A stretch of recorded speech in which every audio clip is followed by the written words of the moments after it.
Dyslexic students, assemble! First of all, I had to humble myself and actually read the dyslexia assessment line by line. I tried to run away from it for so long because the wording kind of hurt my heart and I actually felt very embarrassed. So overcoming the embarrassment of reading and understanding the report, because some of the language in there is very direct.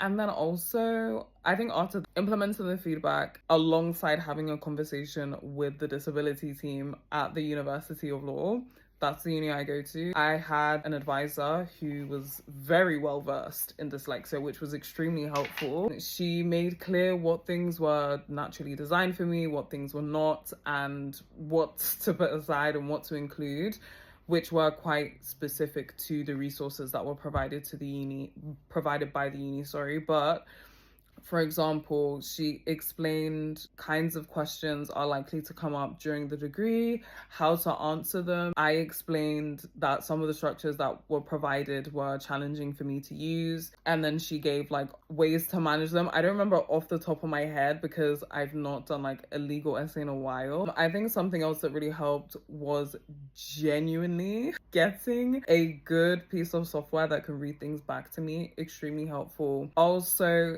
changing the color on the screen, that really helped. Also, I know we're extremely digital. I needed to print things out. I had to slow down. Like, in as much as we love to watch well, me personally, I love watching things in speed times too. There were some lectures I really just had to watch on speed times 1 or even some parts in 0.5, because a part of dyslexia is not that, for example, you can't read, but it's that you've not processed the information. So sometimes, or certainly what I was trying to do before, was literally just read everything as quickly as possible, trying to answer the question just to answer it rather than slowing down to actually cognate. So yeah, I had to appreciate that actually I needed to slow down. Oh, obviously this is like quite generic, but understanding my learning style as well, knowing that yes, I can read and write. Handwriting notes, oh my gosh, changed the game. I know we're in a digital society and everything is like pretty much typed out, but using my fingers and handwriting out those notes significantly aided in my memory. I stopped studying with people. That really helped. And literally just talked to myself about the content to make sure that I've actually understood it. Like, okay, I've read this section, I've read this chapter.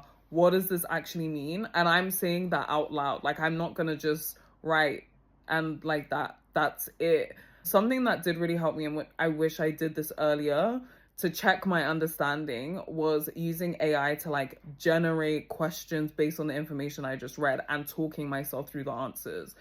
And then noticing where those blind spots are. I'm doing that now in my current exams and it's so helpful. So yeah, to be honest, because dyslexia is such like, there's a whole spectrum of it, starting with reading your report with a fine-tooth comb is really gonna help, seriously. And also, not gonna lie, just understanding that naturally it's going to take you a little bit longer than the average person to get the information cemented in your brain is a reality that needs to be accepted. I